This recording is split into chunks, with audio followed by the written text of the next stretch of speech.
Karibu tena mpenzi mtazamaji, tuendelee kukupasha ndani ya upeo wa TV47.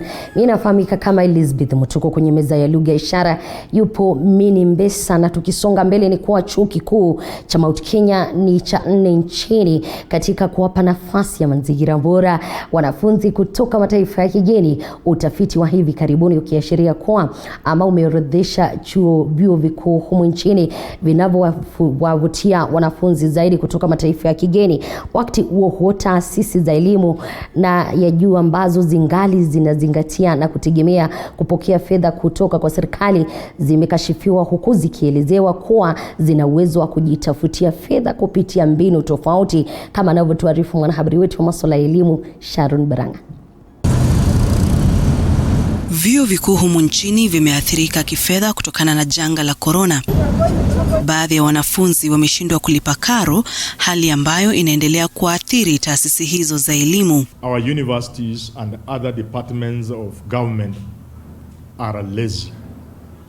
They must wake up, stop being lazy and think. If there's a deficit in this country, is a deficit of thinking. We need thinkers in this country. I have challenged the universities to raise enough money not to depend on exchequers. So we are only extending to them one possibility. It is small. It may not account to much in the books, but it will go a long way in creating that independence that universities ought to have. So among the many other things like they should do, like for example, University of Nairobi, how much money will it make if it had its own hospital? You can't believe it, all these years we don't have a hospital. How much money would we make? I know when KU came up with theirs, the government too. Also, managers of our public institutions must be independent-minded people, intelligent enough and firm enough to tell off government when it is interfering unnecessarily, so that KU will not have lost that hospital.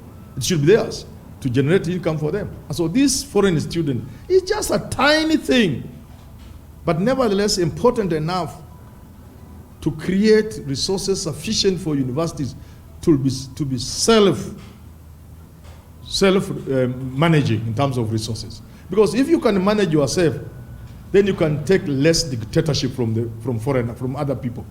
If the University of Eldoret was independent financially, they can even tell off the minister when he's coming to play around with them. But you are going to beg. Since when did a beggar become independent? Vyuo vilivyo na idadi kubwa ya wanafunzi wa kigeni humu nchini ni Chuo Kikuu cha Nairobi, Chuo Kikuu cha USIU, Strathmore, Chuo Kikuu cha Mount Kenya na Chuo Kikuu cha Kenyatta. University of Nairobi should have 4, 5, 6, 10 times this number. You know, with a student population of about 60,000 students, the university should have at the very least 10% of that figure. That will give us how many? 6,000 foreign students. You can imagine 6,000 fee-paying students charged properly.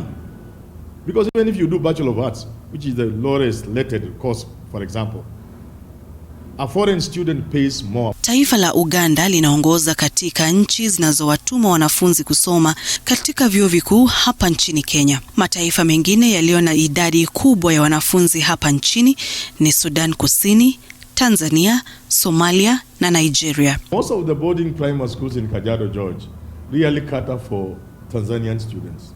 And these are the low-hanging fruits. If this government had this country went out deliberately, consciously, in a structured manner to capture the Tanzanian market in terms of basic education only, the government will raise a lot of revenue. Je, ni nini kinachowavutia wanafunzi wa kigeni kuja kusoma hapa nchini? In Tanzania we value so much Kenyan education. So my parents said, why not give it a try? So I said I came here, and then with time I just got to like the place and the country, and then I said, why not continue?